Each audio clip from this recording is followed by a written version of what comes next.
বন্ধুরা, আজকে তোমার সামনে তুলে ধরবো কলকাতার সেই 200 বছর আগেকার ঐতিহাসিক একটি পুরনো বাড়ির কাহিনী, যেখানে শত শত লোক মানুষ গলায় দড়ি দিয়ে আত্মহত্যা করেছে।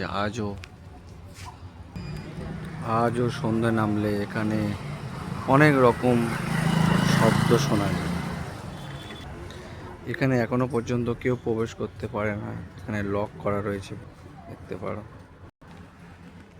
এটা কলকাতার এক্সাইড মোড়ের কাছে অত্যন্ত একটা ভয়ানক বাড়ি, পুরনো বাড়ি, যা ব্রিটিশ আমলের তৈরি, আজ থেকে প্রায় 200 বছর আগেকার সেই পুরনো বাড়ি, যেখান থেকে এখনো পর্যন্ত রাতেতে নানা রকম শব্দ আওয়াজ আসে এই বাড়ির মধ্যে থেকে।